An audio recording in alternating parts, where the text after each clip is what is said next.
por que que esses solas existem, né? A gente vai ver algumas escrituras que vão nos dar aí essa convicção, tá bom? Então vamos lá, eu vou compartilhar minha tela aqui com vocês e a gente começa. Espera só um minutinho.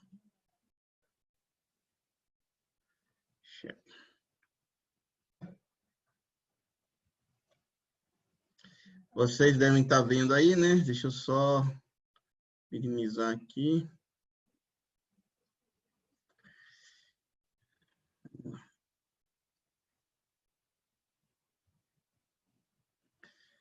Todos estão vendo aí, né? Está aparecendo na sua tela, né?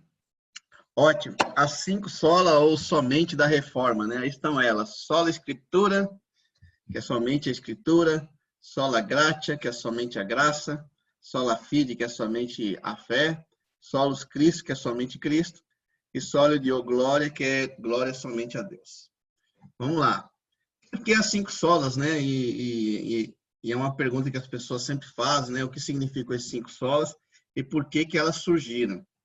Então, assim, a primeira coisa que você precisa entender é que a Igreja Católica, ela não discordava da salvação pela fé, pela graça, por meio de Jesus.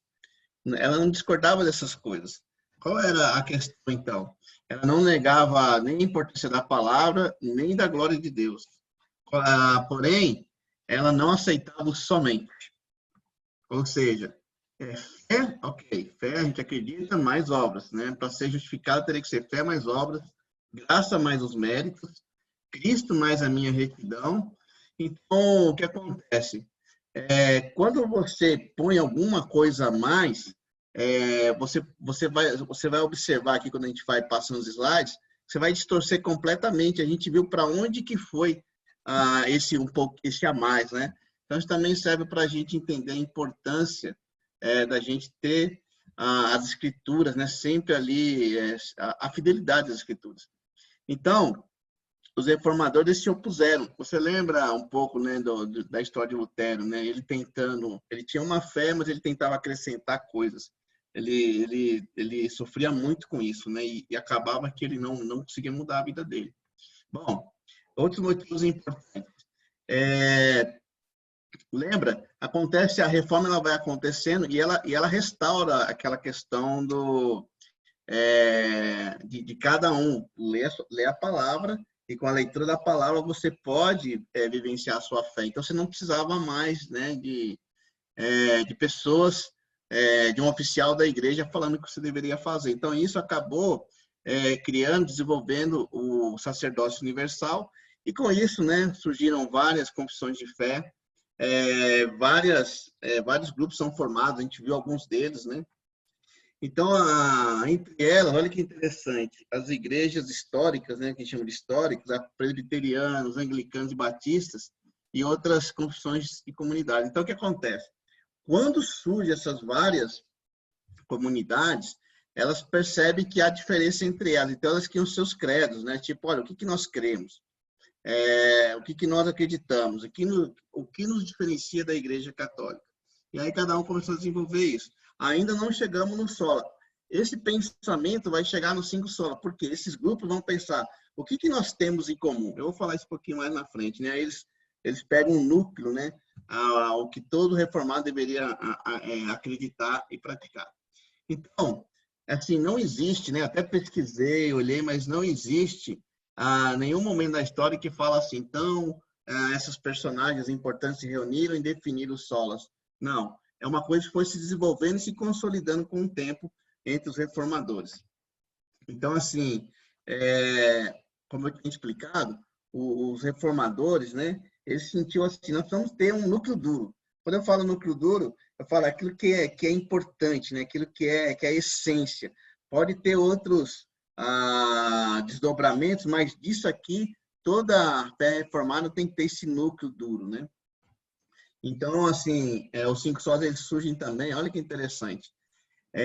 Quando a reforma ela estoura e vai formando vários grupos, lembra que eu falei dos anabatistas, aquela confusão? A Igreja Católica, lá no Concílio de Trento, em 1545, eles fazem um contra-reforma. Então, eles começam a ver, olha a bagunça que era, porque eu imagino que no começo foi um pouco bagunçado, né? É tipo igual os animais tudo na jaula, de repente estourou a jaula, né? Imagina um zoológico, né? Solta, abre a jaula e vê animal para tudo quanto é lado. Então, no comecinho foi aquela bagunça. Então, os reformadores eles sentiram assim, a necessidade de fazer esses 5 solas, né? Esses 5 somente, criar aquele núcleo duro também para uma resposta para a Igreja Católica, né? Das críticas. Então, a gente vai começar pelo sola escritura, somente a escritura.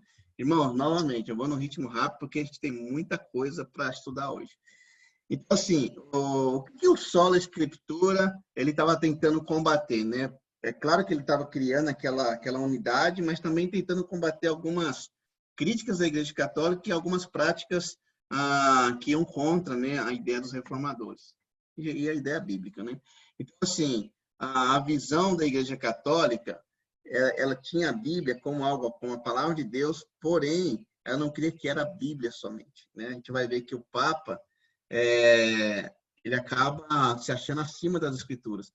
Então, assim, eles não... É aquela coisa, né? A Igreja Católica cria na Bíblia? Cria. Porém, não com autoridade superior. Não como infalível e completa. Olha só que perigoso, né? Então, essa só a Escritura era para combater isso. Falar, não, a Bíblia é a autoridade final e ela é inerrante e é completa. Então, como eu falei, né, a Igreja Católica cria que o Papa ele tinha autoridade sobre as Escrituras. Ele estava além das Escrituras. Ele poderia acrescentar coisas. Ou seja, a Bíblia mais bulas papais, os concílios e a infalibilidade do Papa. É interessante a gente pensar, né, se tudo isso fosse realmente, se o Papa fosse infalível, por que tantos concílios? E você vai ver que alguns concílios da Igreja Católica, um anula o outro, algumas teses, né? Então, isso prova que as bulas papais, os concílios, eles eram muito falíveis. E o somente estava combatendo isso. Uma coisa que a Igreja Católica ela achava que a Bíblia tinha uma revelação contínua. Por isso que o Papa, até hoje é assim, viu? A tradição ela está acima das Escrituras. Então, por isso que o Papa, através dos concílios, ele se torna esse canal de novas revelações. Isso é tão perigoso, né? A gente está vendo uma época onde tem muita pressão, né? Muita ideologia no meio. E imagina um dia o Papa cria uma bula mudando coisas que a gente sabe que são contra as Escrituras, né? Mas é o risco. Outra coisa que o Sola Escritura estava combatendo é que a interpretação das Escrituras podia só ser realizada por um oficial da igreja. Então, assim, o que ele está falando, né? Olha, você só precisa da Escritura. É claro, irmãos, que a gente precisa de ajuda, né? Que a gente precisa de pessoas nos orientando, isso é muito importante. Mas, assim, a Bíblia, você com as Escrituras, você não precisa de alguém que vai interpretar a Bíblia para você. Falar, não, isso você está lendo, é assim que se interpreta. Porque a igreja da época, a igreja medieval, ela falava assim, não, o leigo não pode interpretar a Bíblia, só um oficial da igreja. Então, só a Escritura vem romper com isso. Então, olha que importante, né? Assim, no final, somente a Escritura estava defendendo a autoridade da Bíblia. Olha que incrível, né? Eles sabiam que a raiz da reforma era a autoridade da Bíblia. E esse era o combate, né?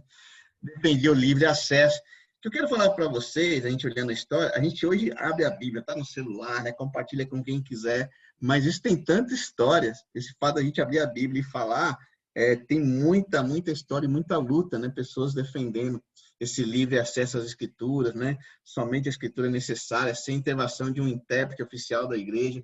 Então, eles sabiam, olha, nós cremos que o indivíduo pode sim entender as Escrituras, claro, com estudo ajuda, mas a Escritura tem esse poder, né? Você não precisa de um intérprete. O Espírito Santo atua, né, em nossas vidas.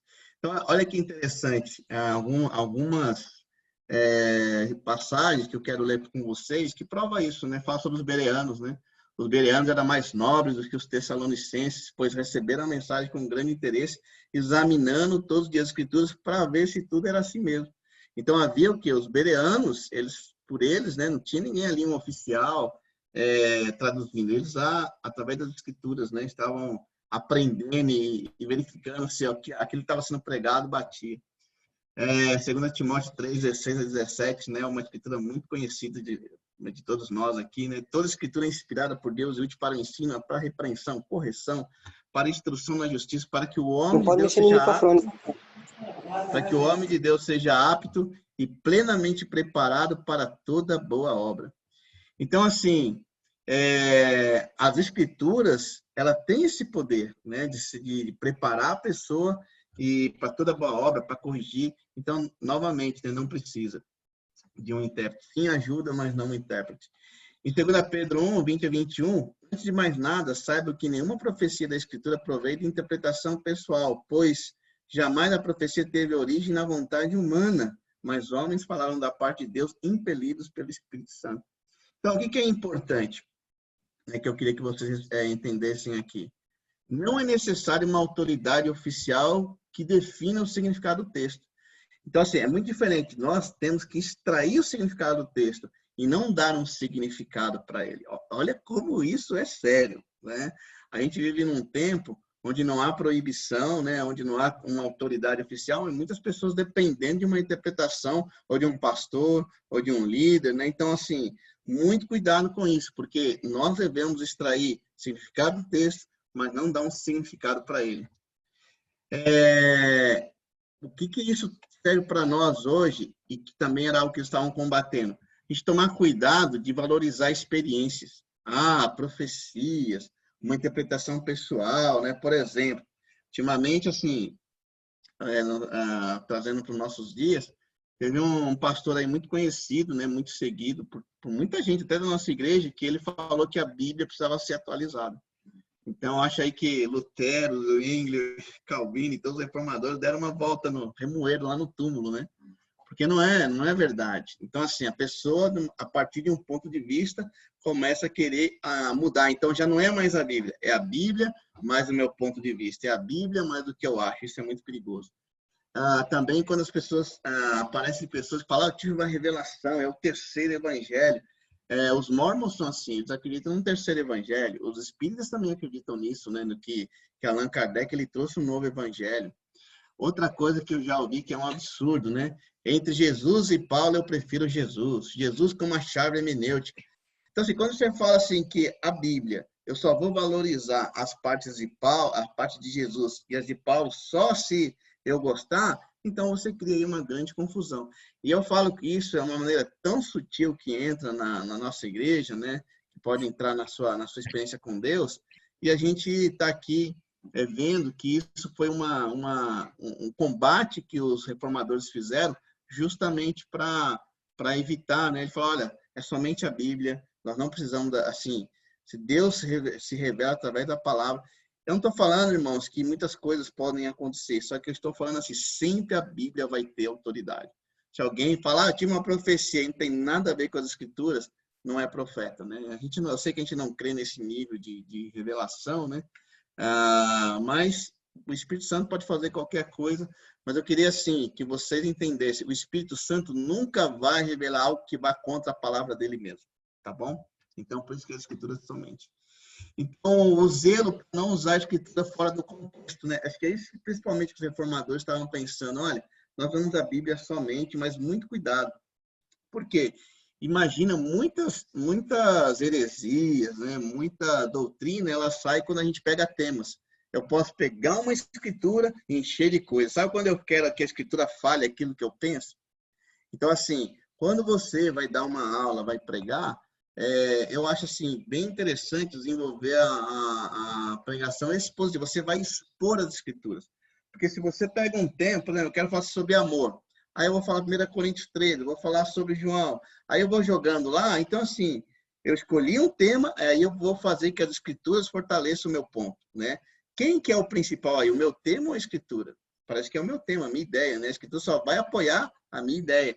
Na exposição das escrituras, a sua ideia apoia a escritura, mas quem é a vedete, né? Quem é o que tem importância são as escrituras. Então, assim, por isso que qualquer livro que você lê, qualquer tratado que você lê dos reformadores, vai ter muita exposição da escritura. São textos até pesados, porque não ele pega um tema e fala, ele vai desenvolver, ele vai jogar muitas escrituras. E eu observo também, assim, que se você pega livros de pessoas, de teólogos reformados, você vai ver que ele vai fazer isso e outra coisa, ele vai colocar muitas referências. Então, tem essa preocupação de expor, né? Não só pegar os temas. Então, olha o que Lutero falou, né, na Dieta de Worms. Dieta de Worms é quando ele debate lá com as 95 teses.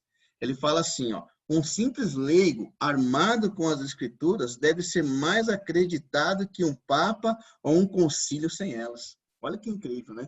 Então, imagina como o pessoal, né, que eram, se criam mais, né, se criam especiais. Eu quero falar, olha, qualquer pessoa que tem a Bíblia sabe mais do que vocês, e ela merece mais confiança do que vocês. Então, é só para você entender o coração das 5 solas quando se fala das Escrituras, né? Então, assim, a gente pode sim aprender com a tradição, né? A tradição é importante. Ultimamente, assim, a tradição tem sido muito colocada de lado, muita novidade, né? A gente tem que sempre lembrar da tradição, é importante. Os concílios foram importantes. Para você ter uma ideia, em um desses concílios da igreja medieval, foi onde o cânon foi definido, né? Os pais da igreja definem o cânon. Então, assim, nós percebemos que são importantes concílios. Só que, infelizmente, alguns acharam que os concílios tinham importância demais, além das Bíblias. São importantes os teólogos, são importantes os pregadores, os livros, né? Todas essas coisas, elas são importantes, mas nunca esqueça, elas não têm autoridade sobre as Escrituras. Elas devem convergir, né? Você deve ler um livro que vai bater com as Escrituras. Então, assim, cuidado com esses livros que tem muita novidade, né? Com pessoas que começam a escutar outras pessoas no YouTube que vêm com muita novidade. Lembra, nós temos uma fé histórica, nós não temos uma fé de época, né? Uma fé histórica. Todo mundo que tentou inventar alguma coisa na época terminou mal, né? Não deu certo.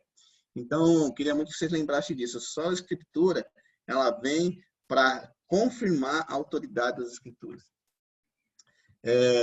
Olha, só a Escritura, irmãos, tem muita coisa para se falar, mas infelizmente não dá tempo, né?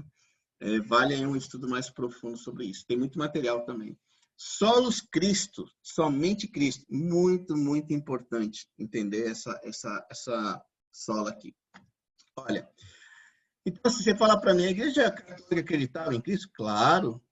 A Igreja Católica acreditava na obra de Cristo? Claro. Porém, não somente Cristo. Aquele mesmo problema. A gente crê em Cristo, a gente crê na obra dele, mas não somente isso. Então, assim, a visão de Cristo, mais com o passar do tempo, né, a Igreja Católica ela foi passando a visão de Cristo como um legislador, como um mestre, como um juiz, né? E aquela imagem de Salvador ela foi se perdendo. Eles começaram a passar para as pessoas o pantocrator, né? Pantocrator, que é o quê? O Cristo Pantocrator. Esse aqui é um trava-língua, hein? É todo poderoso, aquele que governa. Então, como que um homem comum, né, um homem simples, lembra, né, do homem lá medieval, como que ele pode ter acesso a esse Cristo Pantocrator, né? Ele percebe assim que toda autoridade é alguém inalcançável, né, que não se mistura. Então, como um homem comum pode ter acesso a esse Cristo todo-poderoso, né? Então, esse pensamento começou a afastar as pessoas de Cristo. Aí, eu deixei essas 2 imagens aqui para vocês verem. Se vocês observarem, a imagem de Cristo é como um legislador. Ele tem a palavra, ele tem assim, uma roupa meio de juiz. Do outro lado aqui, você vai ver Jesus já parecendo um soldado, né? O que ele está escrito lá, eu sou o caminho, a verdade e a vida. E ele está pisando sobre o leão e sobre a cobra. Então, assim, a imagem de um Cristo poderoso, né? Daquele governador, né? Aquele que vai impor justiça. Então, as pessoas, desculpa, as pessoas começaram a se afastar desse Cristo, né? Porque sentiam que não eram dignas e não conseguiriam estar diante dele e até começaram a ver ele com medo, né? Aí o que acontece? As pessoas precisam de alguém para se identificar, né? Aí quem aparece? Os intermediadores. Então você percebe como a história, como tudo tem uma origem. Aí começam os santos, os mártires, né?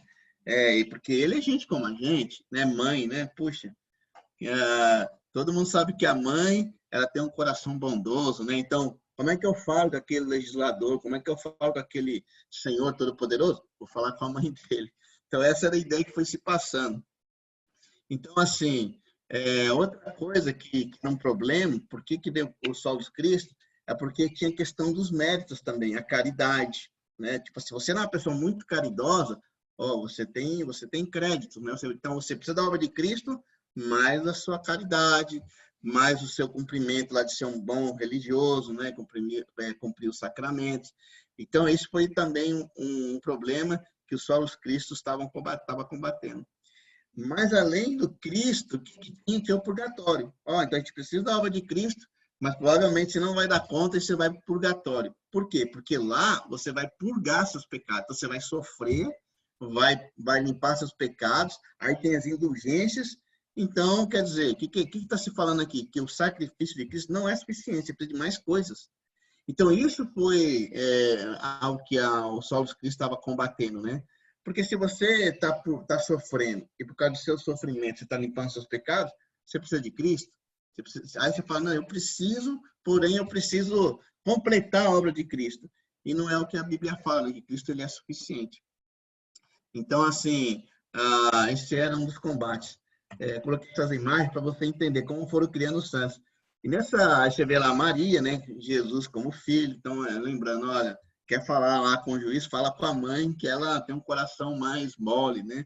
E lá do outro lado, você vai vendo assim, até os santos, né? Olha quem está lá em cima, tá o Papa, né? Os papas que morreram santos. Aí ele vai tendo até uma classificação aqui de santos.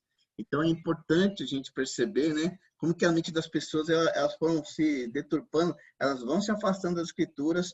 A tradição católica vem e fala, olha, Cristo é o legislador, então você tem que falar com a mãe, você tem que falar com o santo, homens que tiveram uma vida incrível aqui, né? Homens santos, eles sim podem ter acesso a esse juiz, a Jesus como legislador. Então, peça à mãe que o filho atenda. E começaram essas tradições, né? Então, a gente vê que tem uma origem. Também, o Solos Cristo, ele está defendendo a exclusividade e suficiência de Cristo. Então, quando os reformadores falam, olha, você não precisa, esquece o purgatório, não existe isso. O sacrifício de Cristo é suficiente. Esquece o Papa, né? Esquece. Então, olha só como tinha importância esse Solos Cristo. Então, todo reformado sabia, eu creio somente nas Escrituras, eu creio somente em Cristo. Então, assim, por isso que alguém que vem da fé reformada, ele não vai adorar ídolos, né? Ele não vai ter santos, ele vai abandonar a adoração de Maria, né? Então, quando eu estudei a Bíblia, isso ficou claro para mim. Mas isso é um resgate que os reformadores trouxeram. Então, peraí, deu uma paradinha aqui. Então, olha essa escritura em 1 Timóteo 2, 5 a 6. Pois há um só Deus e um só mediador entre Deus e os homens, o homem Cristo Jesus, o qual se entregou a si mesmo como resgate por todos. Esse foi o testemunho dado em seu próprio tempo. Então, olha que legal, quando eles começaram a traduzir a Bíblia, imagina a alegria das pessoas de pensar, puxa, é verdade, Jesus é o único mediador entre Deus e os homens.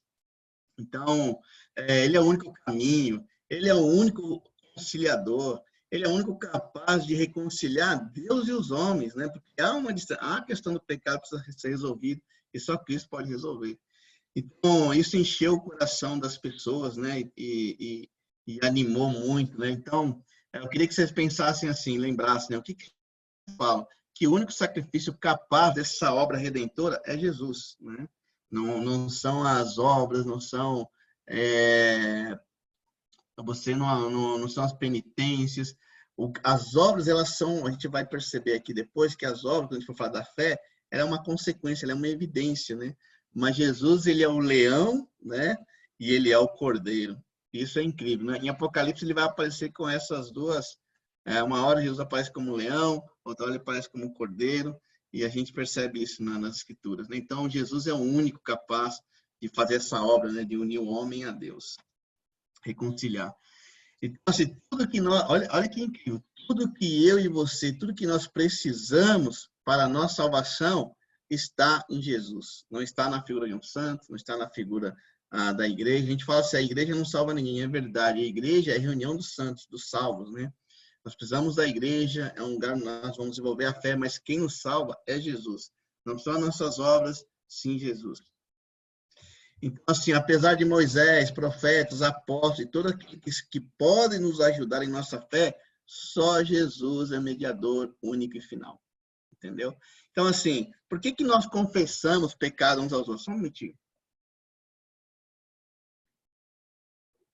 Por que nós confessamos pecado uns aos outros? Se você acha que você confessa o pecado para ser perdoado, você está errado. Porque essa era uma mentalidade que a Igreja Católica tinha, você confessar ao padre, né? E ele te dá o perdão dos pecados.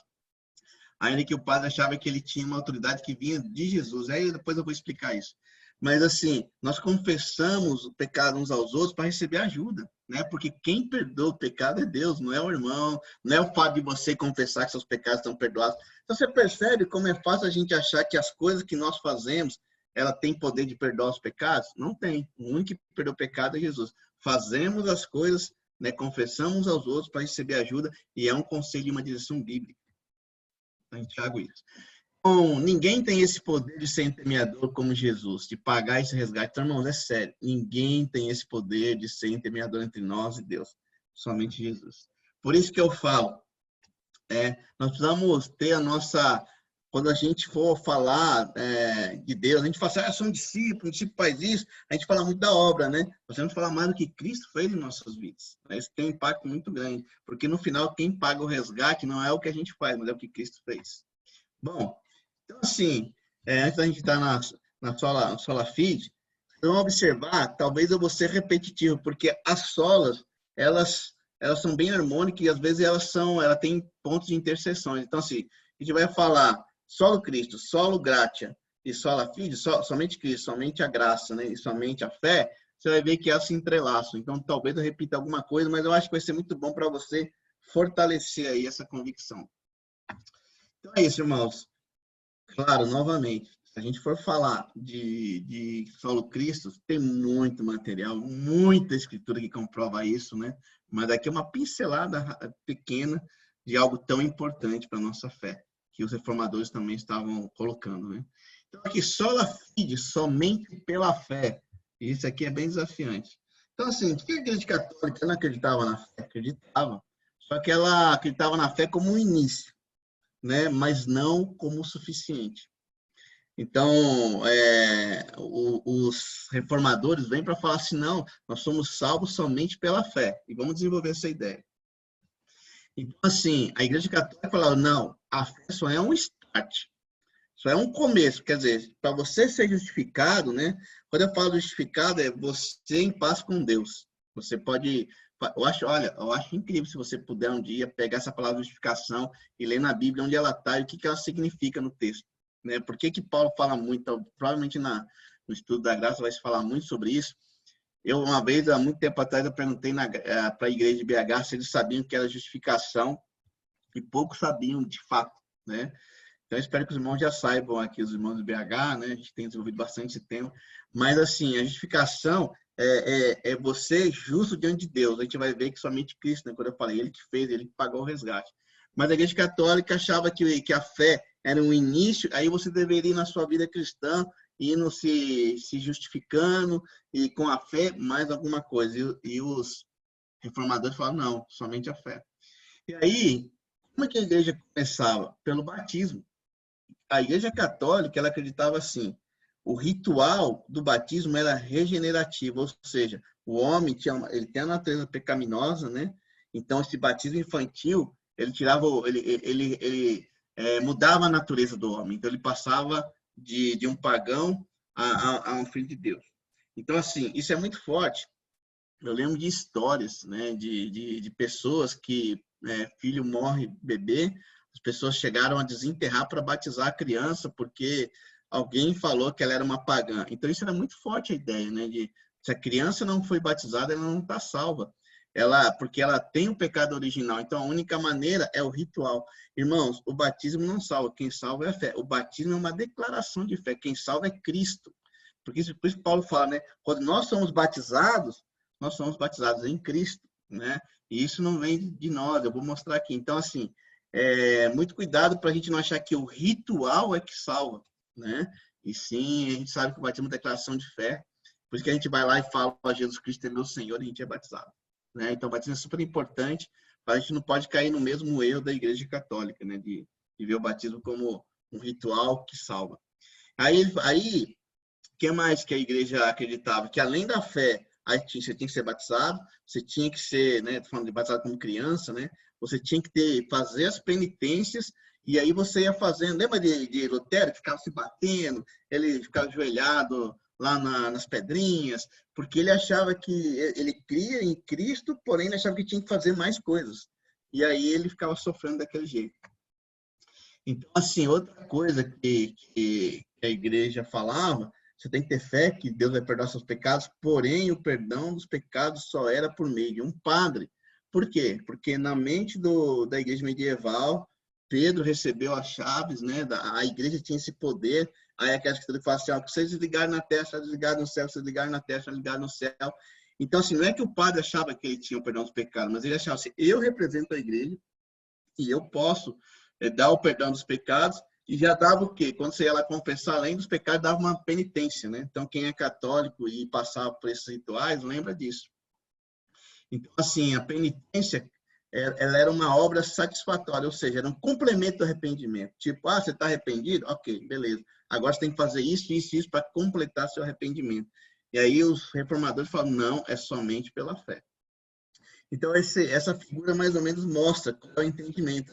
E até hoje é assim, né? O católico, ele acha que ele tem que confessar o padre, porque o padre ele vai ser um instrumento de Cristo para dar o perdão dos pecados.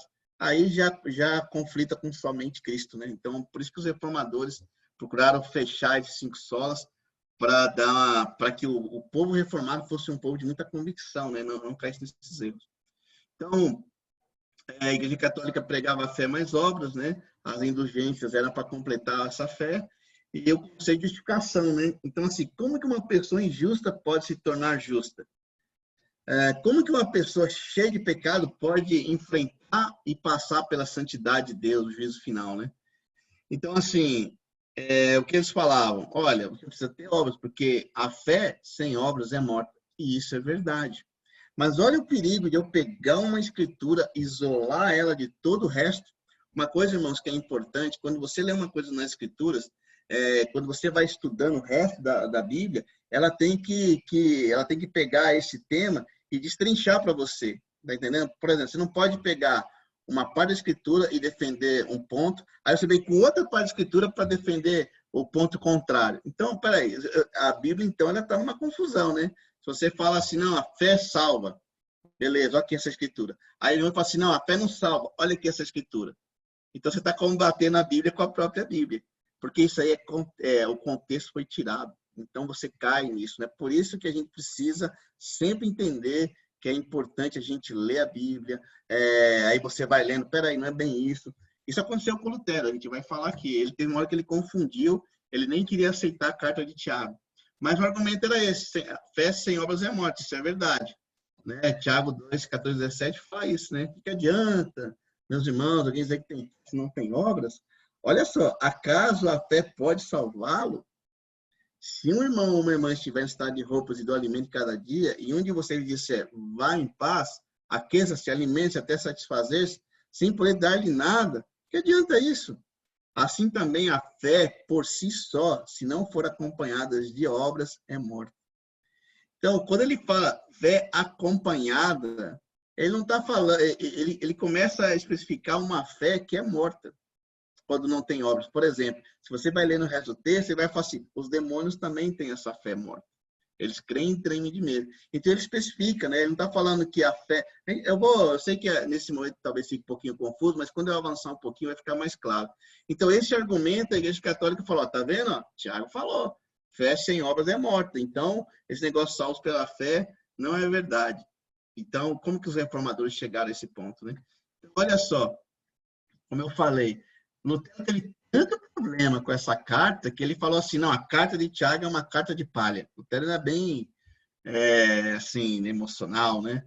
E quando ele traduz a Bíblia para alemão, ele pega a carta de Tiago, deixa para depois de Apocalipse. Tipo assim, ó, deixa lá no final, porque quando ele lê esse texto, ele fica assim, muito chateado, né? Porque ele sabe o que é tentar viver fé mais obras, né? E ele sabe que ele não conseguiu. Então ele vê a carta de Tiago como algo que está errado, né?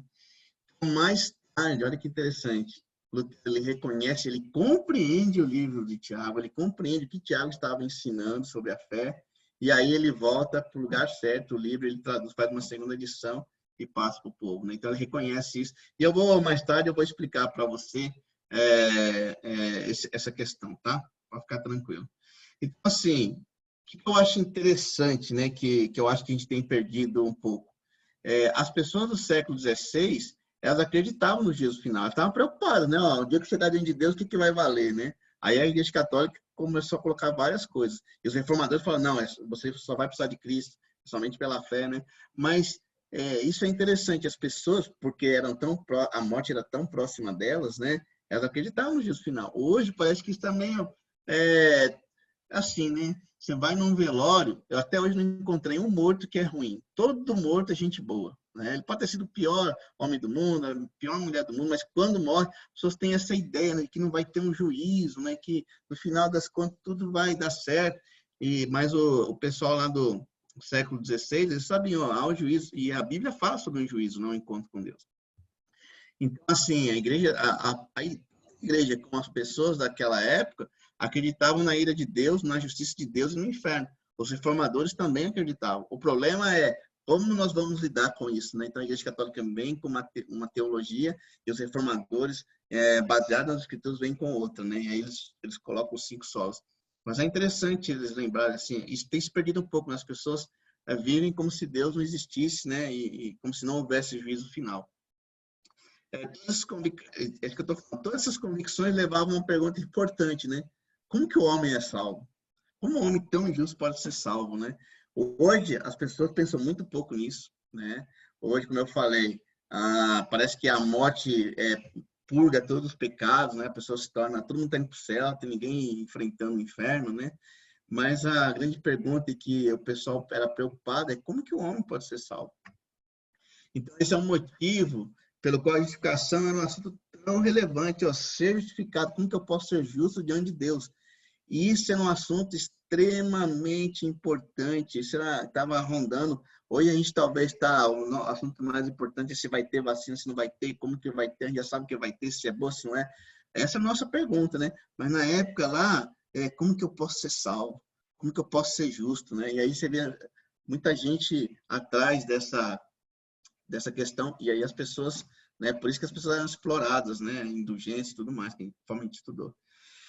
E aquilo que eu falei para vocês, até Lutero, né, antes ele tentou justificar por meio de penitências, castigos físicos, né, passando frio, confessando pecados, e ele percebia que isso não dava em nada. Bom, assim, por que os reformadores, né, eles defendiam a justificação pela fé? Eles estavam inspirados pela Escritura, e eu vou colocar algumas aqui, ó. Olha o Salmo 71, 1 e 2, e Salmos 31, 1. Em ti me refúgio, nunca permitas que eu seja humilhado. Livra-me pela tua justiça. Você lembra que era uma questão que deixava Lutero em parafuso? Como que é a justiça de Deus, né? A ira como que ela, né, que vai, como que algo que, desculpa, por exemplo, pensa num juiz, para ficar mais claro. Como que um juiz que está lá, ele vai usar a justiça para absorver um réu? Não vai. Mas quando o Lutero lê aqui que a justiça de Deus ia salvar, ele ficou em parafuso. Como que a justiça salva? A justiça ela é para condenar, não é para salvar. Mas aí a Bíblia fala não, que a justiça de Deus salvava. E a gente vai entender isso. Romanos 5:9, olha o que fala. Agora fomos justificados por seu sangue, muito mais ainda por meio dele seremos salvos da ira de Deus. Então, olha só, aquela questão, como que alguém é salvo da ira de Deus? Paulo dá a resposta. Nós somos justificados por quem? Pelo sangue de Cristo. Então, aqui não tem obras, não tem nada. Nós somos justificados pelo sangue de Cristo. Então, essa justificação é que nos dá a segurança de estarmos justificados. Olha que palavra. Nós somos justificados. O sangue de Cristo nos justifica diante de Deus e da ira de Deus. Porque Deus, ele é um Deus justo e ele é um Deus irado, mas ele é um Deus cheio de amor. Isso as pessoas têm muita dificuldade de entender, né?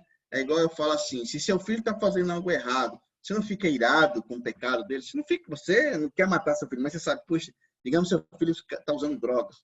Você fica irado, você quer matar, puxa, por que existe essa droga? Por que ele caiu nessa, né? Então, se o dia que você não tiver indignação com o pecado na vida de um filho, você tá assim, tanto faz, né? Você vê, talvez você pode ver na televisão, o fulano lá na Cracolândia. Aqui você fica triste, mas não te toca, porque não é seu filho. Mas se fosse, você ia ficar indignado, por que meu filho está lá, você ia tentar salvar, entendeu? Então, assim, Deus se ira pelo pecado porque ele é indignado, ele sabe o que o pecado faz com o homem, né? Ele não é neutro em relação a isso. Romanos 3, 21 a 24, olha o que fala. Mas, então, imagina, os reformadores lendo essas escrituras e sabendo, peraí, aqui fala que é somente pela fé e somente por Cristo, olha lá. Mas agora se manifestou uma justiça que provém de Deus, olha lá, justiça de Deus, independente da lei, da qual testemunham leis e os profetas. Justiça de Deus mediante a fé em Jesus Cristo para todos que creem. Não há distinção, pois todos os pecados estão destituídos da glória de Deus, sendo justificados, qual é a palavra aí? Gratuitamente, por sua graça, por meio da redenção que há em Cristo Jesus. Então, Romanos é um livro que mexeu muito com Lutero, né? Acho que o livro que mais causou revolução, que mais instigou a reforma, foi o livro de Romanos.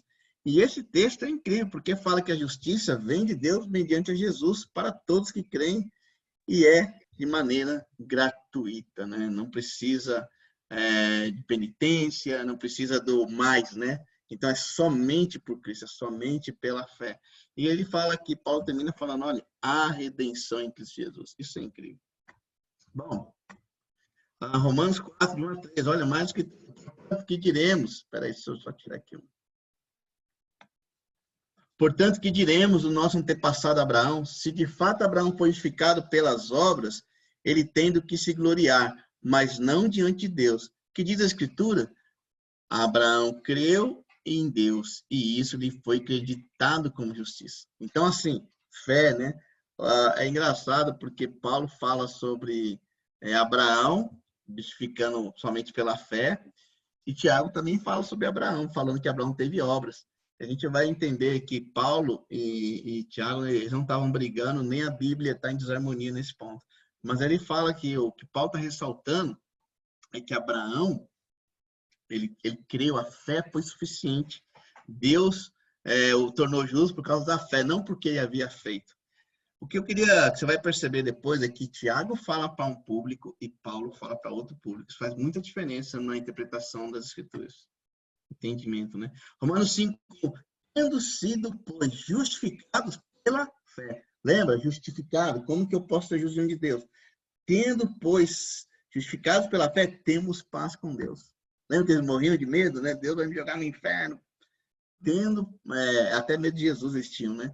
Então, tendo sido, pois, justificados pela fé, temos paz com Deus.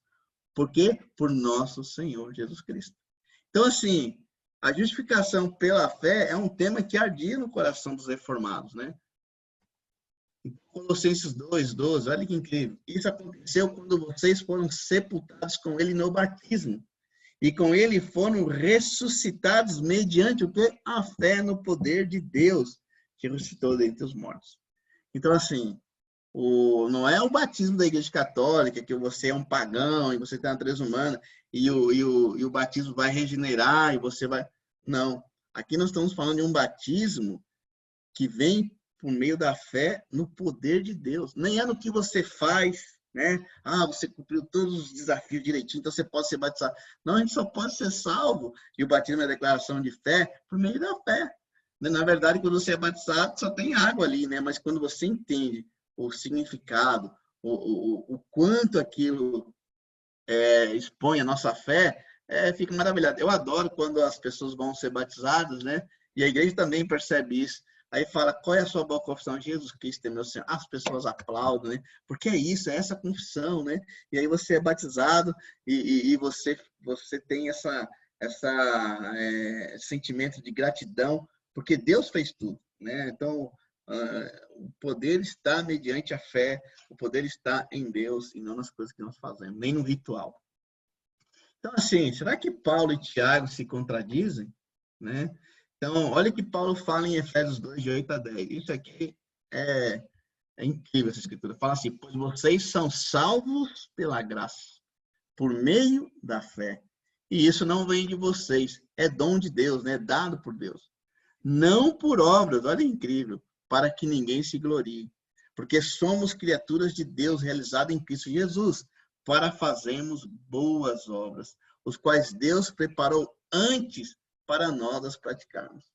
Então, Paulo, para mim, em Efésios, ele fala, olha, nós somos salvos pela graça, por meio da fé, não vem de você, vem de Deus, não é a sua obra, não é para que você sinta glória, é para a glória de Deus, porque nós somos criação de Deus, nós somos aqui, criação de Deus realizada em Cristo Jesus para fazermos boas obras. Então, Paulo, ele está aí em contra as obras, ele fala assim, não, ó, você é salvo pela graça, você não precisa fazer mais nada.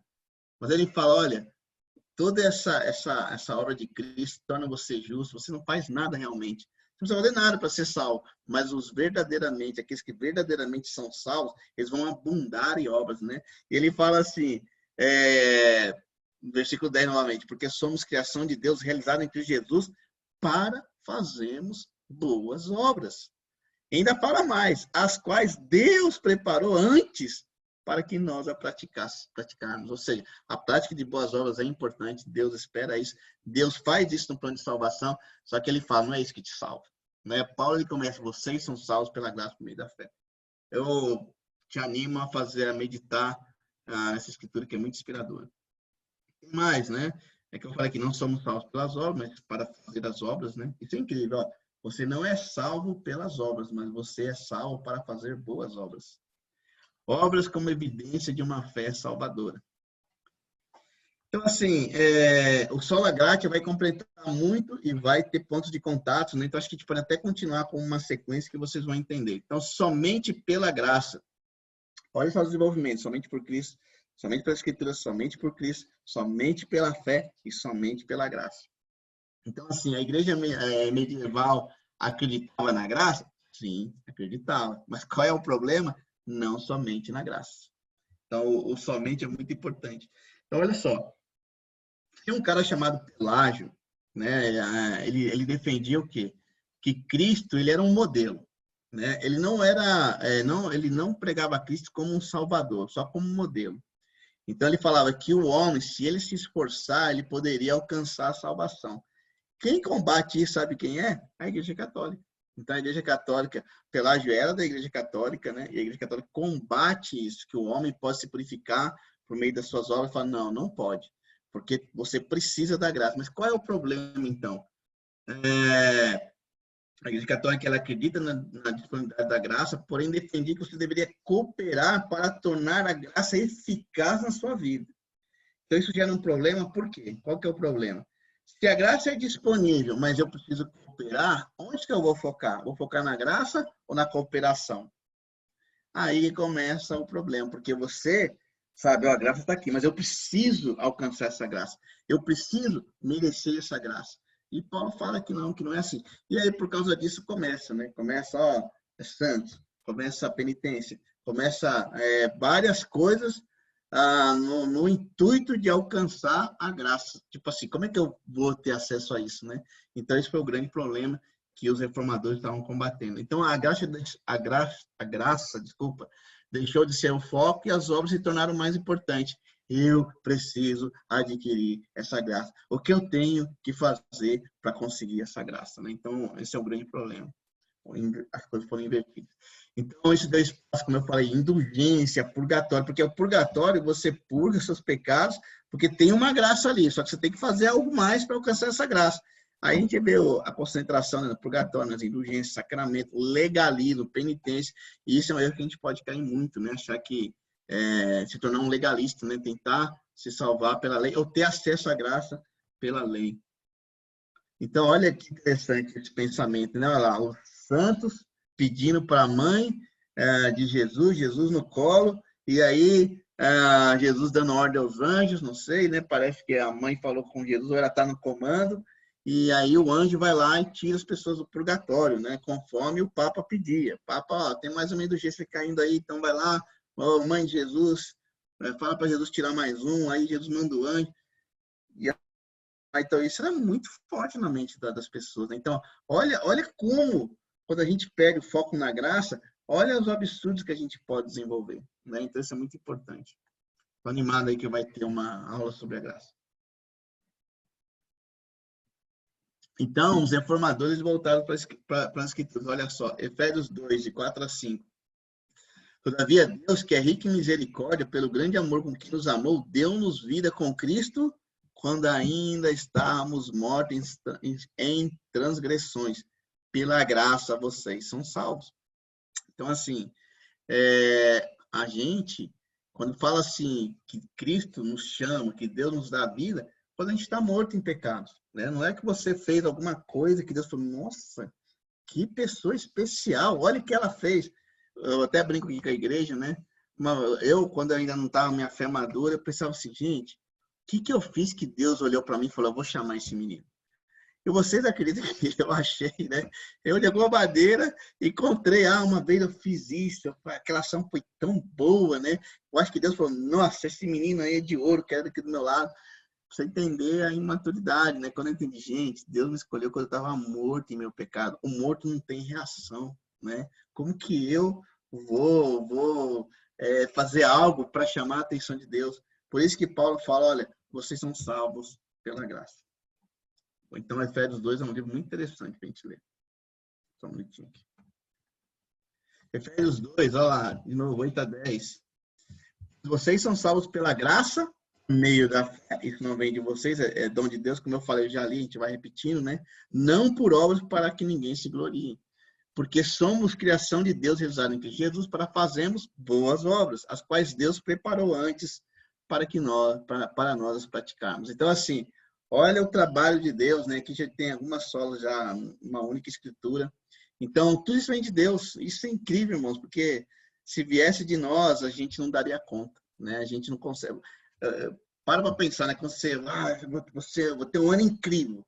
Você pode fazer isso, mas se não depender da graça e você achar que é por sua força, você vai se decepcionar, né? Porque a gente tem muita dificuldade com isso.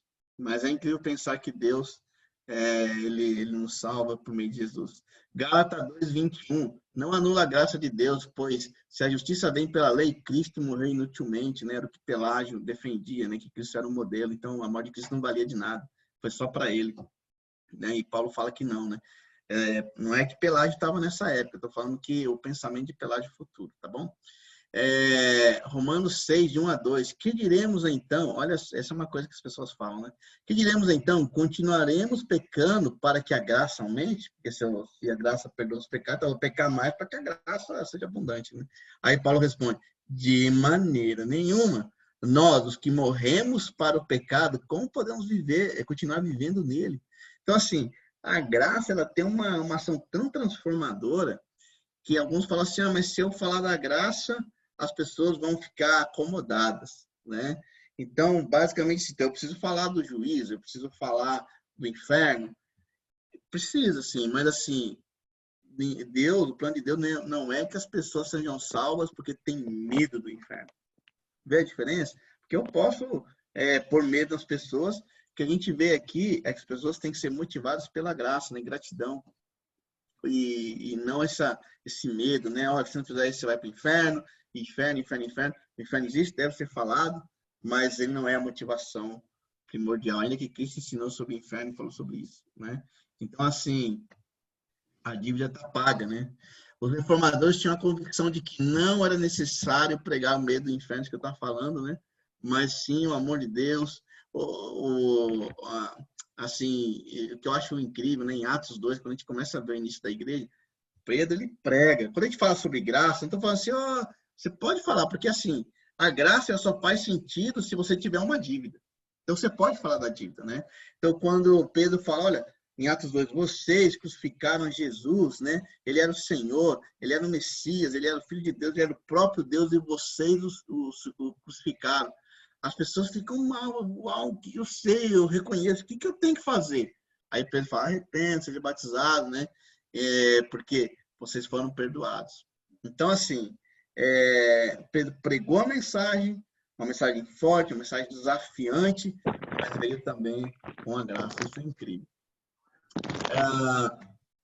Então, a graça, ela tira o foco do homem e o atrai para Deus. Isso é incrível, né? Porque quando Pedro fala, o que vocês crucificaram a Jesus, que eu faço diante disso? Né? E aí a gente vê que fala, só se arrependa, ou você vai ser batizado no sangue de Cristo para perdoar todos os seus pecados, né? Então a graça, ela tira o foco do homem, ela faz a gente olhar para Deus. E toda pessoa que a gente estuda a palavra, irmãos, a gente tem que levar as pessoas para Deus. Elas têm que olhar para Deus, elas têm que olhar para o sacrifício, elas têm que ver a obra de Cristo na vida delas, e assim elas conseguem, né, ter essa força. Deixa eu acelerar aqui, porque o horário está apertado. Então, eles eram uma prova viva desse entendimento, né? Quando eu falei assim, se eu falar da graça, as pessoas ficam acomodadas, por que os reformadores não ficaram? Eles pregavam, né? Eles morreram por isso. Então, é uma evidência. Não ficaram negligentes, nem acomodados. Olha, essa escritura me ajudou bastante, espero que ajude vocês. Tito 2, 11 a 13. Fala assim, porque a graça de Deus se manifestou salvadora a todos os homens. E ela nos ensina a renunciar à impiedade e às paixões mundanas, e a viver de maneira sensata, justa e piedosa nessa era presente, enquanto aguardamos a bendita esperança, a gloriosa manifestação do nosso grande Deus e Salvador, Jesus Cristo.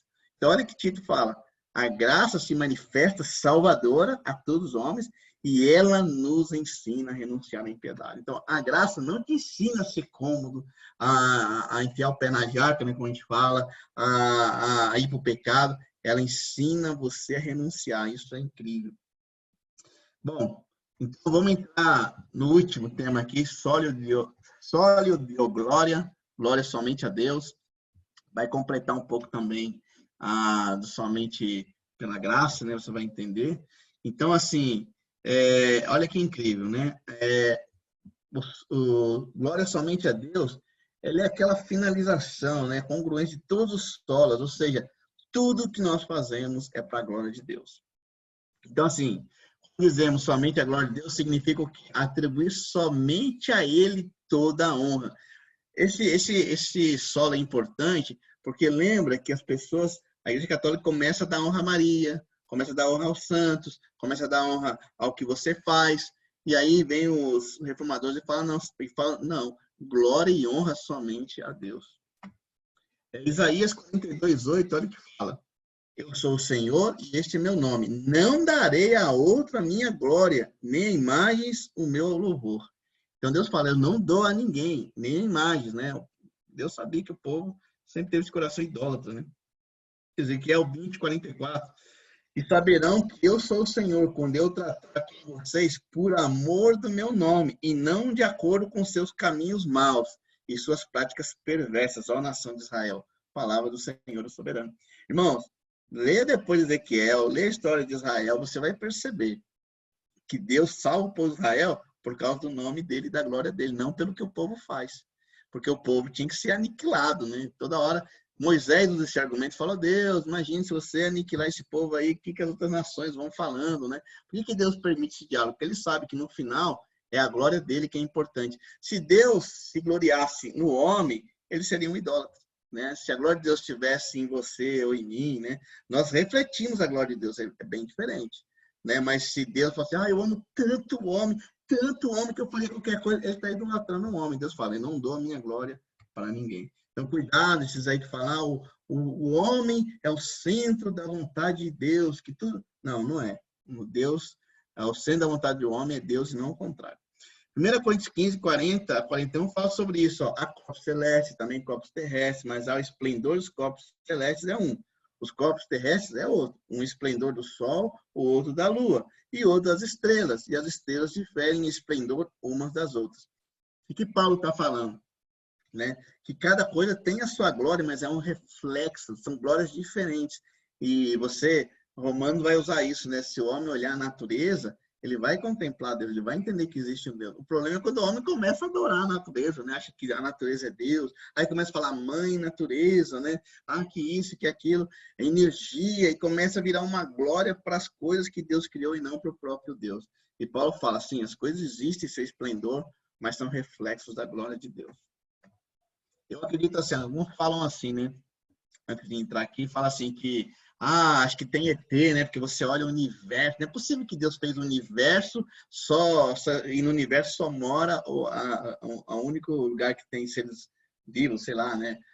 Talvez você vai achar que tem ET em outro lugar. Eu não penso assim, porque Eu acho que Deus fez, acho não, né? Tenho certeza, tudo que ele fez é para a glória dele, e ele fez o universo para a glória dele. Não necessariamente precisa ter gente lá, né? Porque o argumento é esse. Não, não é possível. Deus ia fazer só para a gente, né? E ele não fez só para a gente, ele fez para a glória dele. Então, quando você olha, né? Você vê as estrelas, quando tem a foto do universo, você tem que dar glória a Deus, porque Deus fez aquilo só para a glória dele, né? Para a gente admirá-lo mesmo e contemplar a glória de Deus.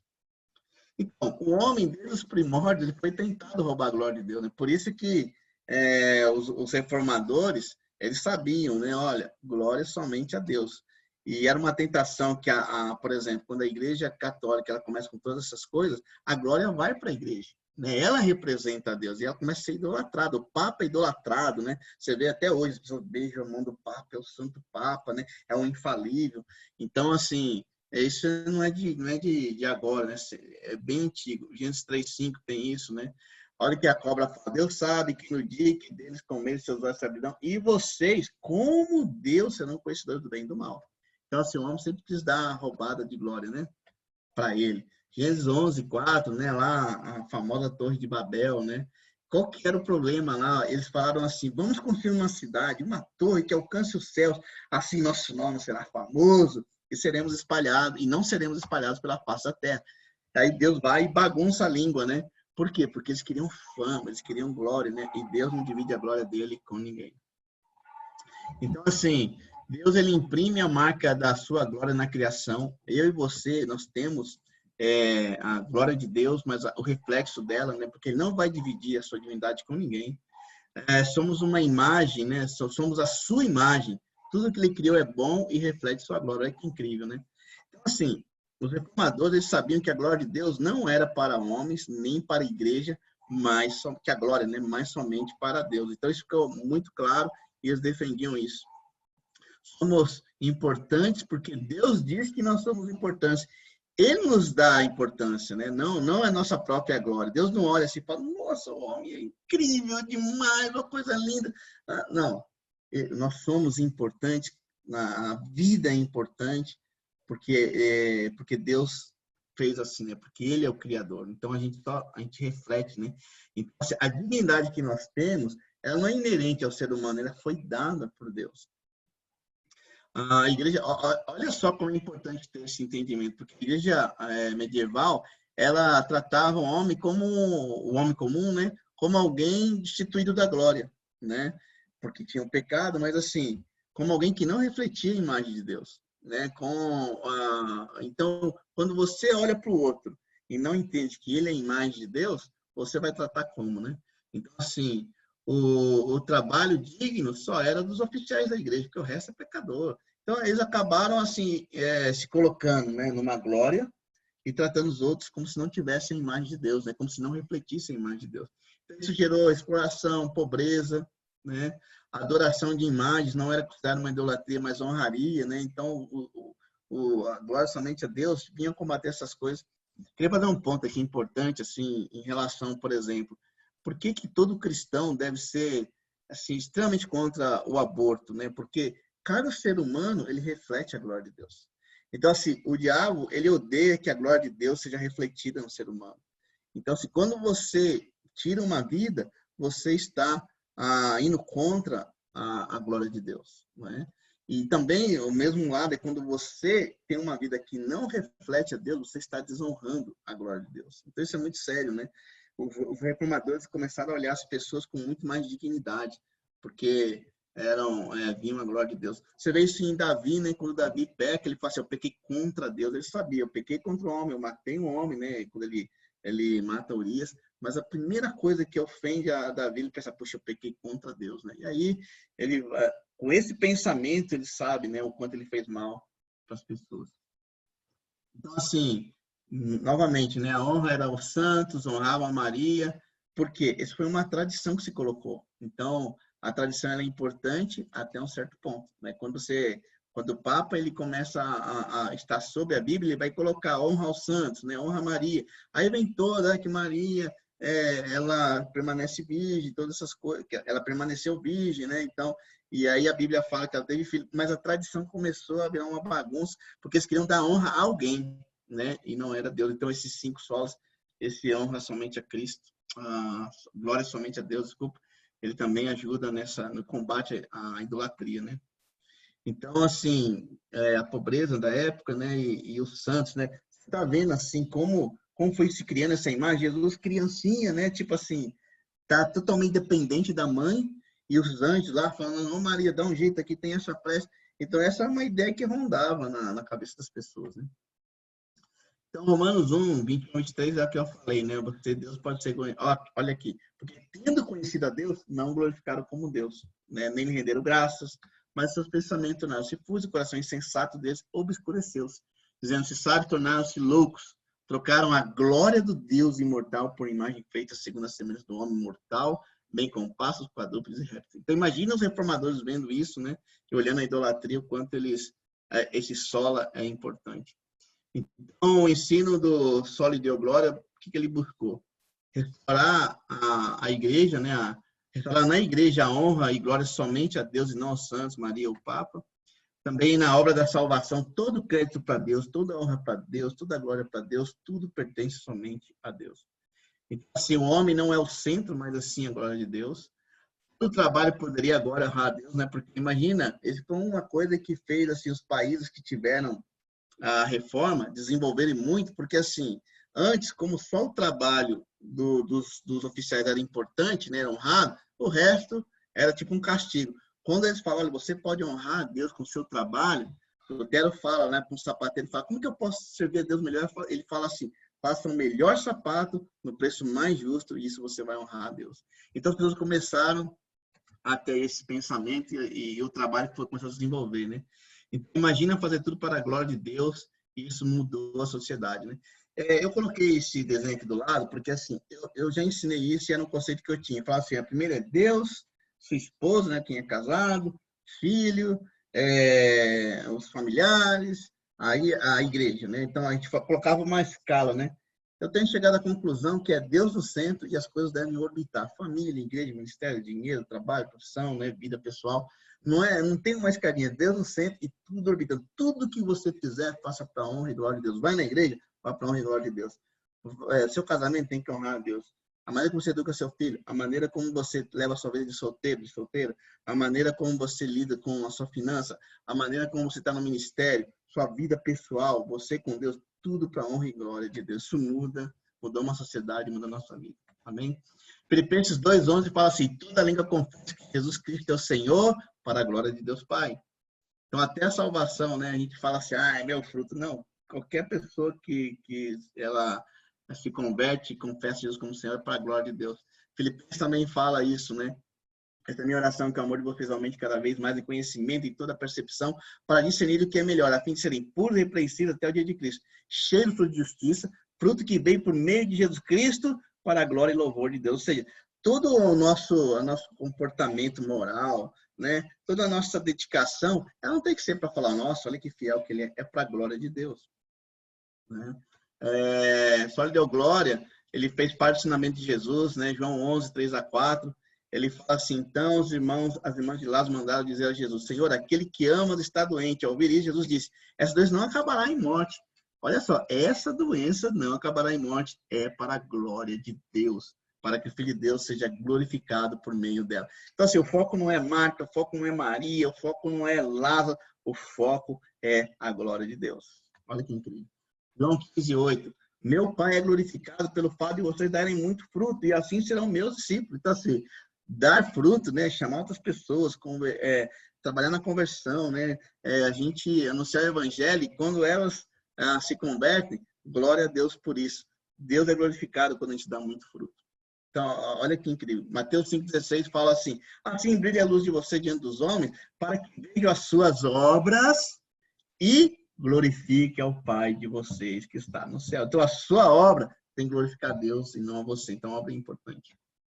Glorificar a Deus é o propósito final de todo homem. 1 Pedro 4:11. Se alguém fala, faça como quem transmite a palavra de Deus. Se alguém segue, faça com a força que Deus provê. De forma que em todas as coisas Deus seja glorificado mediante Jesus Cristo, a quem sejam a glória e o poder para todos sempre. Amém. Olha aqui. Está acabando, tá, irmãos? 1 Coríntios 10:31. E assim, quer vocês como? Bebam ou façam qualquer outra coisa, façam tudo para a glória de Deus. Está entendendo porque os reformadores fecharam com sólido e glória? Curiosidade. Olha, eu queria falar para vocês, vamos ver se vai dar certo aqui minha surpresinha aqui. Johann Sebastian Bach, ele é considerado o pai da música ocidental. Ele que cria as regras, os tratados da harmonia musical, e ele era um reformado. Eu coloquei aqui para vocês e eu grifei, fiz um círculo. Quando ele fazia as obras dele, ele colocava essa aqui, ó, Soli Deo Glória, tá vendo? Aqui é um S, um D e um G. Era ele colocava, né? Aqui também embaixo, aqui, ó, na segunda do lado do meio, eu estou apontando, acho que vocês estão vendo, desculpa. Mas aqui na segunda figura, ele também escreve lá, Soli Deo Glória. Na terceira figura, eu também coloco aí para vocês, ó. Olha lá, ele faz a obra dele, né? E ele coloca a Soli Deo Glória. Então, ele entendia, né, que a música, a meta final da música era a glória de Deus e o prazer da alma. Porque quando você fala assim, qual é o sentido da vida? Glorificar a Deus. Quando você encontra o sentido da vida, que é a glória de Deus, você fica satisfeito, né? Você fica, assim, encorajado, porque a glória de Deus, ela é tudo para o homem. Nós fomos criados para a glória de Deus. Então, aqui só vou deixar aqui a musiquinha, só para você entender. Tem duas músicas muito famosas. Vamos ver se vai dar certo. Espero que o áudio saia para vocês.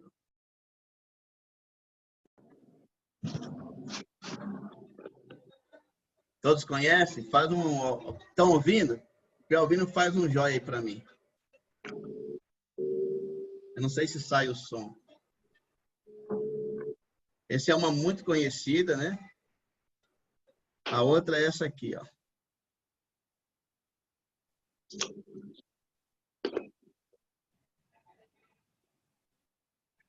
Vi muito em casamento. Mas não está dando para ouvir não, Marcos. Não está dando? Não. Ah, que pena. Acho que eu... Ah, que pena.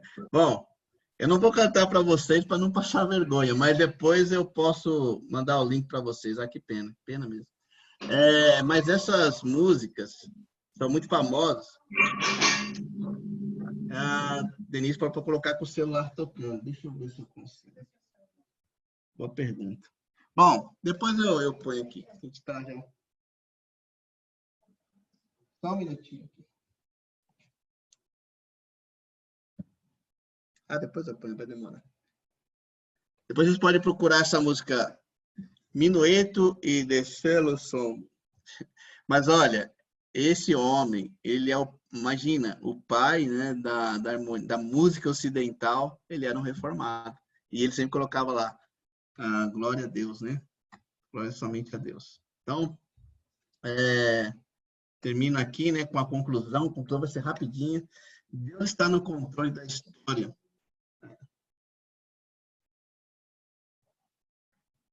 Deixa eu ver aqui só um minutinho, que a Denise quer que eu toque. Então, a conclusão. Deus está no controle da história, nunca se calou e não abandonou a humanidade. Isso é incrível. A história tem como objetivo final a glória de Deus. Ó, escuta. Dá para escutar agora? Dá, né? Tá pegando no microfone.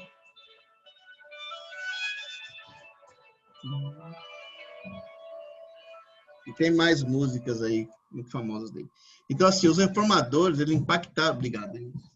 Os reformadores impactaram o mundo através da fé, do amor às Escrituras e na centralidade de Cristo. Irmãos, olha o poder que nós temos, né? Que Deus nos concede. Nós podemos impactar esse mundo, né?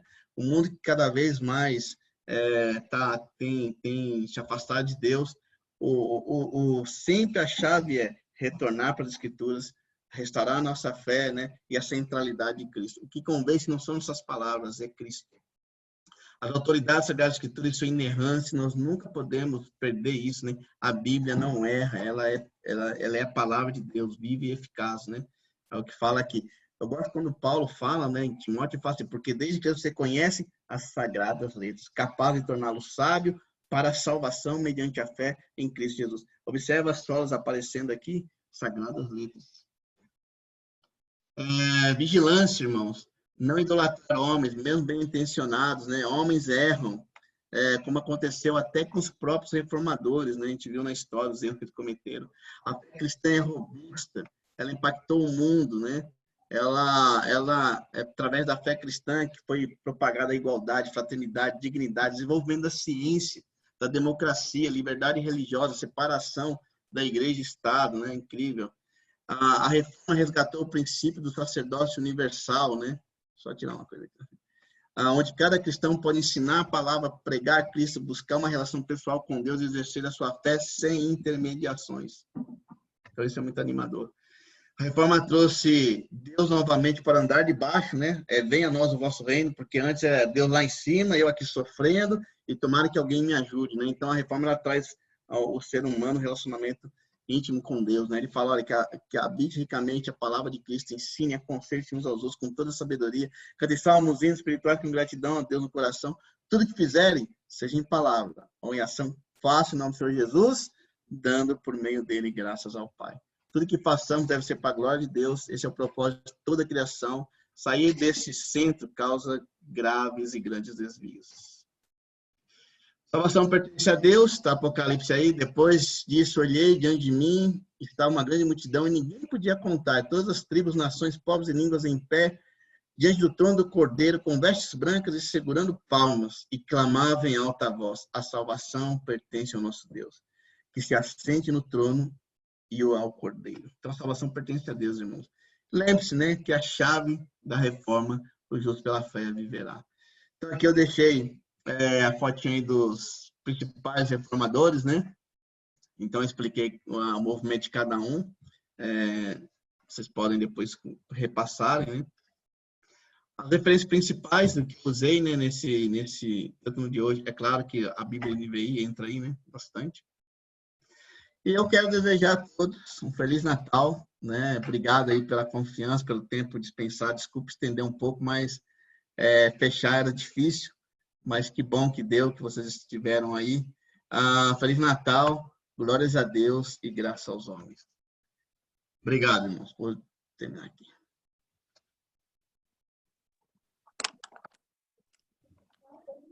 Muito bom. Obrigadão, Marcão. Vou tomar água aqui, que agora respirar. Valeu, Marcos.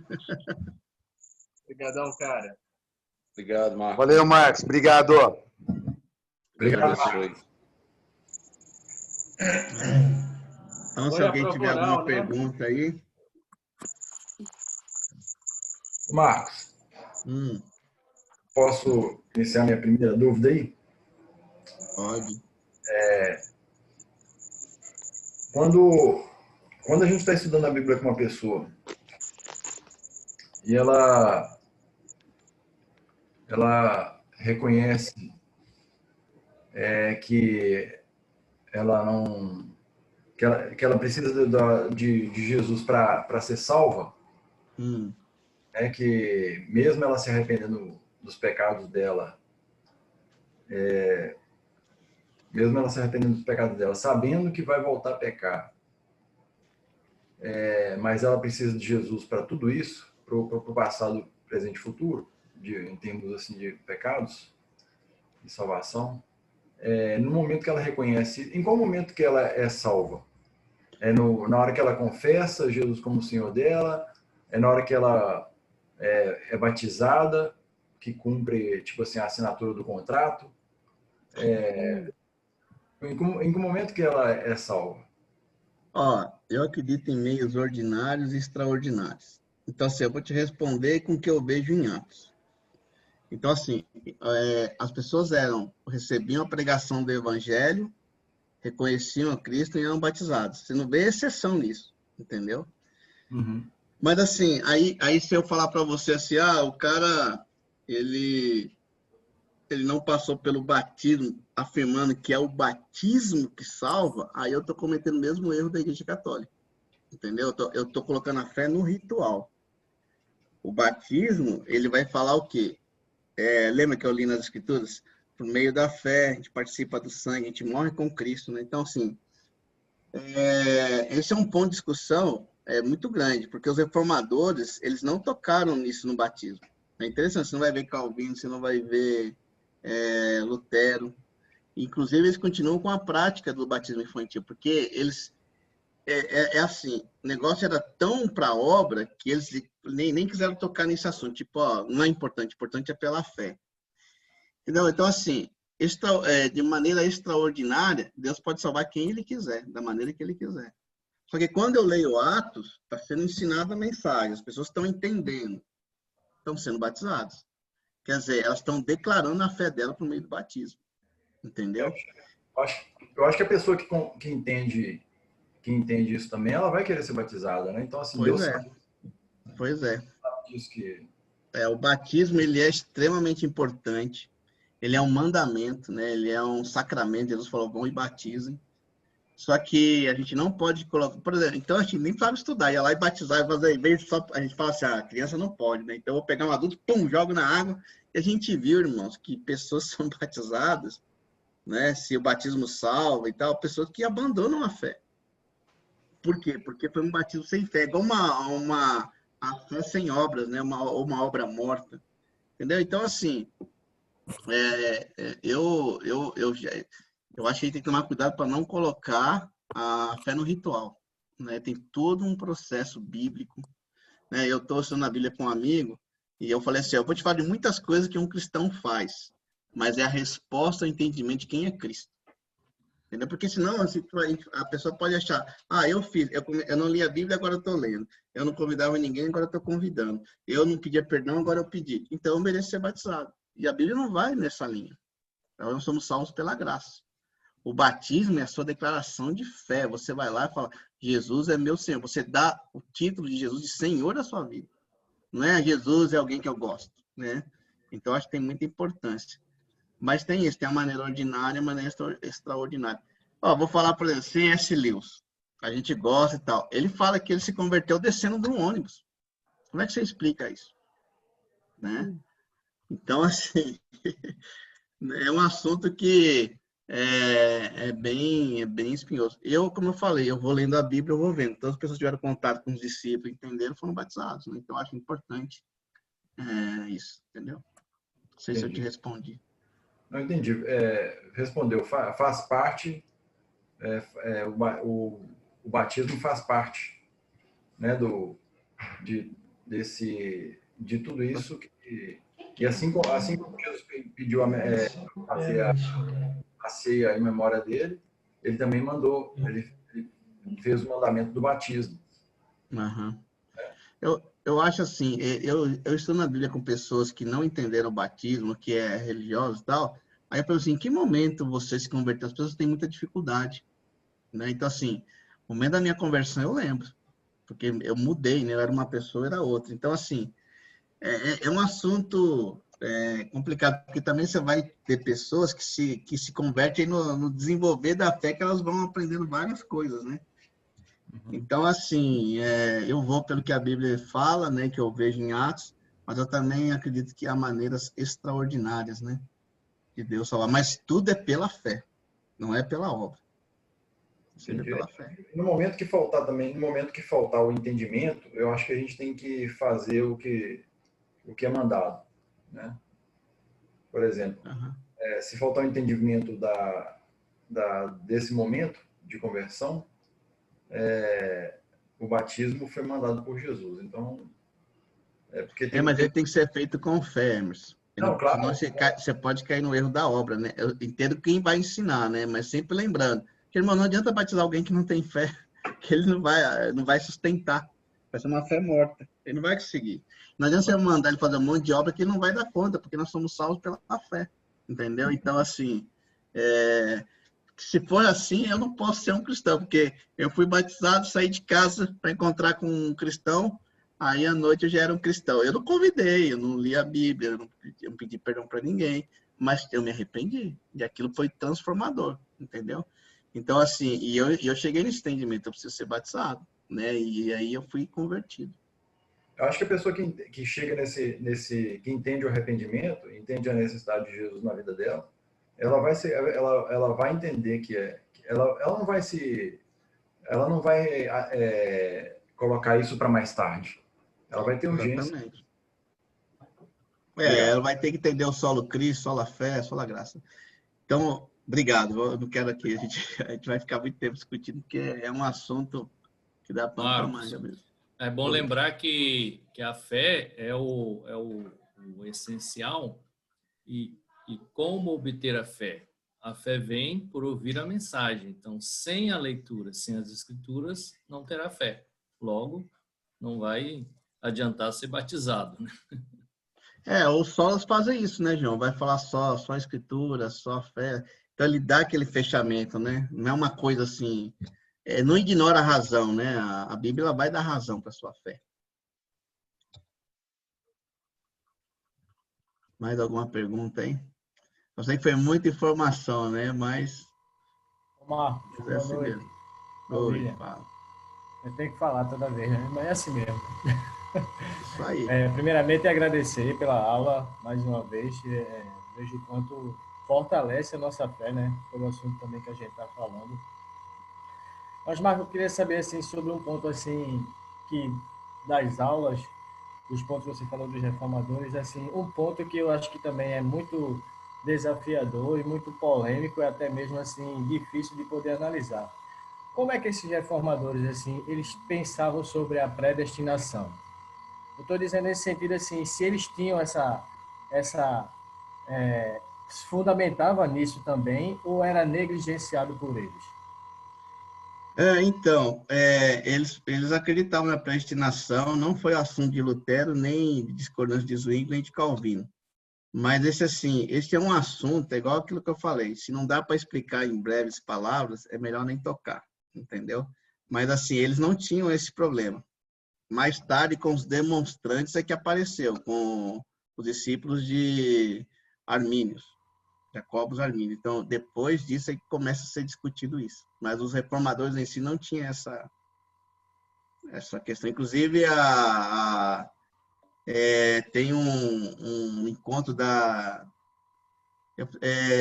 dos reformadores, mais da igreja presbiteriana, que eles vão desenvolver esse tema. Você lembra que eu falei que várias igrejas fizeram as suas confissões? Então, dentro das confissões, vai ter isso desenvolvido. Mas o Solas, ele estava assim, olha, isso não é o importante. Isso seria periférico. O importante é se é por Cristo, né? Se é somente pela fé, pela graça. Esse é o importante.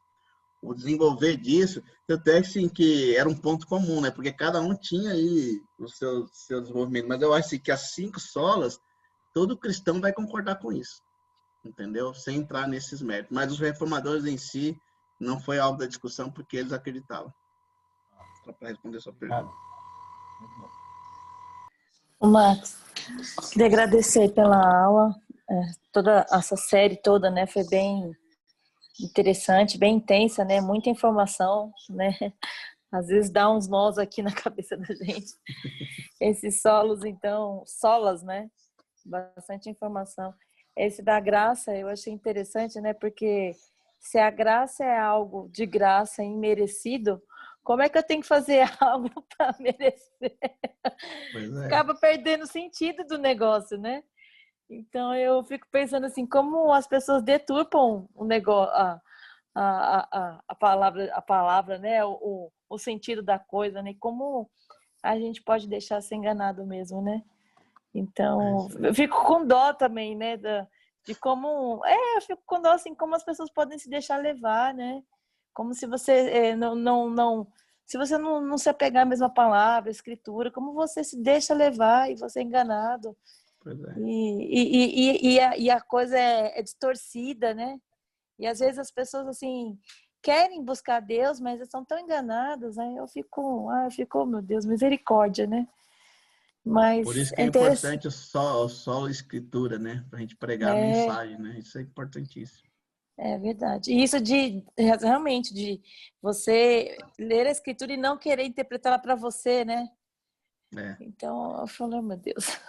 Na verdade, irmão, nós somos mendigos que sabem onde encontrar pão, né? Então, a gente tem que apontar, ó, lá que tem. Porque nós não... Quando eu falo mendigo, claro que nós não somos, né? Que Deus nos abençoa muito, mas eu falo assim, a nossa atitude diante de Deus o que a gente tem vem de Deus, né? Então, a gente tem que apontar para a gente, apontar para Deus. A gente tem que apontar para a nossa igreja. Nossa igreja isso, nossa igreja aquilo, né? A nossa igreja tem que apontar sempre para Deus, para a glória de Deus. Então, tudo que a gente fizer, eventos, evangelismo, é para a glória de Deus. Porque a gente sente a tentação, né? Eu vou fazer porque eu quero que a igreja cresça, porque eu quero que o grupo seja visto, que eu quero que, né, meu bate-papo isso. Tá bem, ótimo. Mas assim, é para a glória de quem? Né? Isso é sério. Deus não divide a glória dele com ninguém. Né? A gente vai, no final, a nossa existência. E quando você não faz para a glória de Deus, você sente peso, você sente a graça, foi embora, né? Então, quando você faz para a glória de Deus, a sua alma ela é alimentada, né? Porque é igual assim, Deus os fez para isso. Então, quando você sai disso, aí vem aí, Felipe, por que o homem está cada vez mais infeliz? Porque ele se afunda no pecado, porque ele está tentando, está tentando. Tem um livro que eu vou indicar aqui. Denise, pega o livro, por favor. Pode pegar. Aquele do John Piper, Em Busca de Deus, John Piper, Em Busca de Deus, chama o livro. Vou ver se eu mostro aqui. Esse livro é incrível, porque ele vai falar, quer ver? Recomendo a todos que leiam esse livro aqui, ó. Muito bom, Marcão, isso mesmo. Esse Poderoso. livro é muito bom, tá? Então, é John Piper. Ele vai falar sobre a glória de Deus. Não precisa ficar preocupado, vai falar de predestinação. Não, só foca na glória de Deus. Acho que ele até fala pouco sobre isso, porque ele é um pastor calvinista.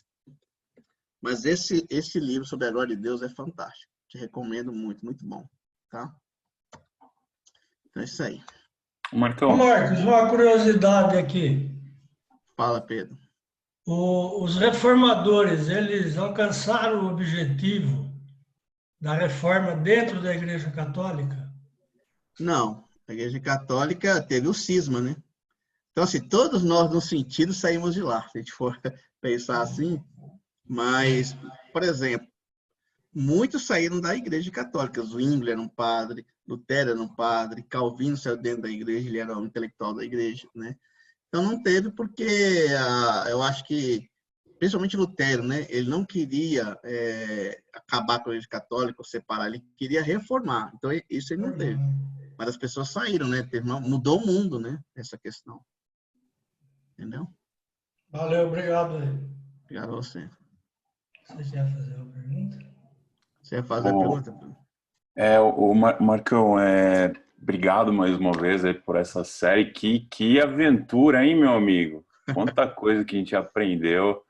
Foi demais. Eu fiquei muito feliz com tudo que vocês trouxeram pra gente.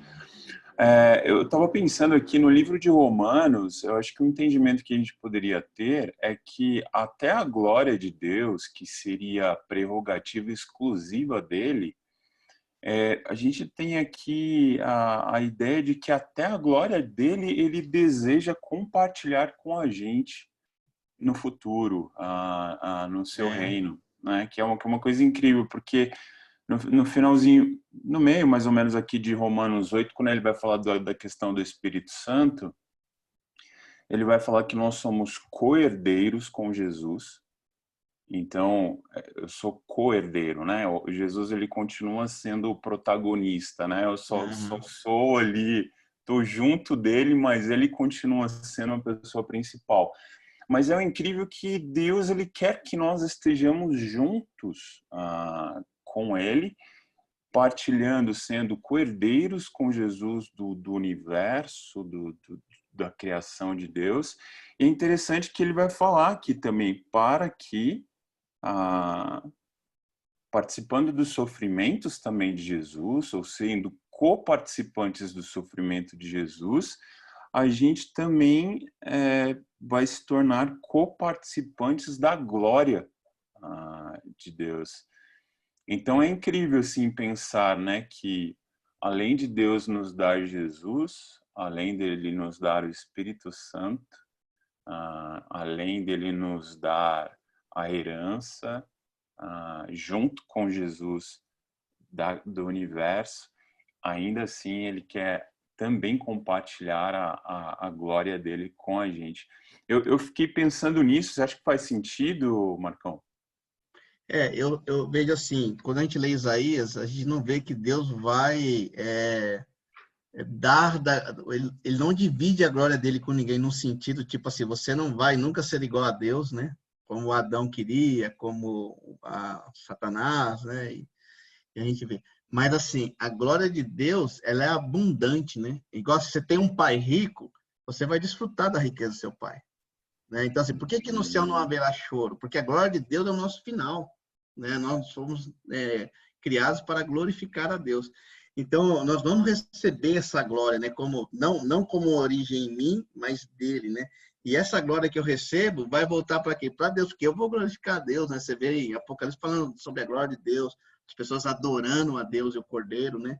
Então, assim, faz sentido nesse aspecto, né? De que nós vamos desfrutar, vamos refletir, vamos viver na glória, né? Como eu falei, o pai rico que você acaba, não é sua riqueza, mas ele é sua também, né? Então, isso é incrível.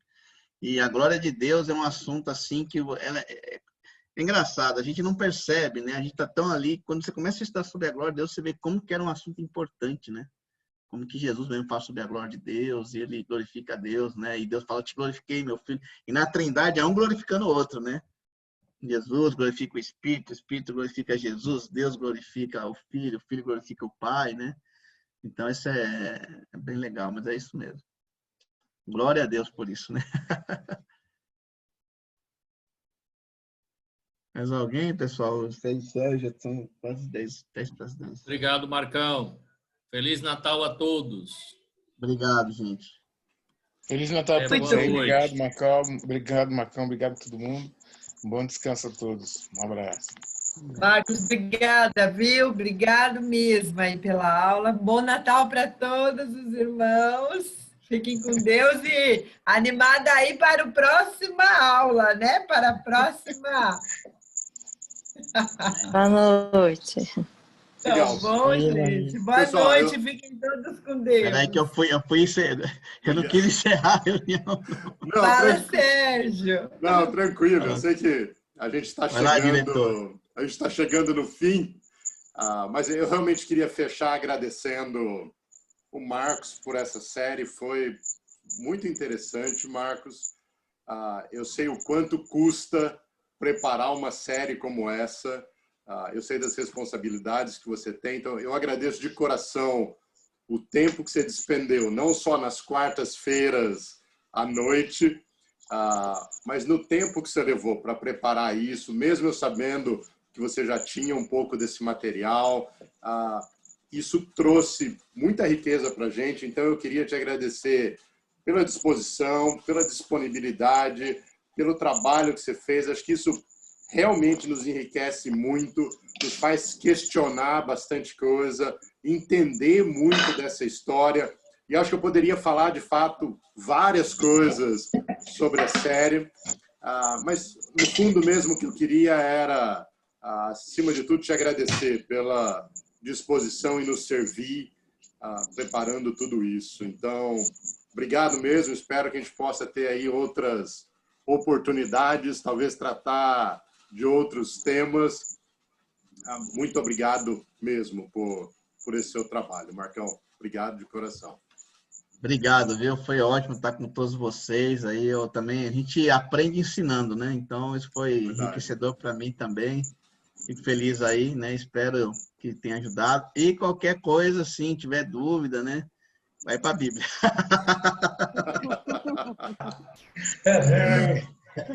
Mas, irmão, qualquer coisa pode me mandar mensagem. No que for possível, a gente ajuda aí, mas a gente aprende juntos com os outros.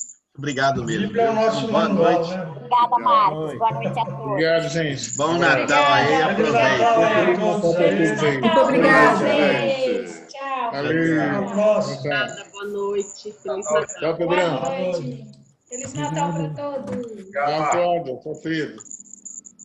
Tchau, Sérgio. Obrigado por tudo aí. Obrigado pelo apoio, viu, cara? Valeu, obrigado pela participação aí, viu? Foi ótimo. Imagina. Foi demais.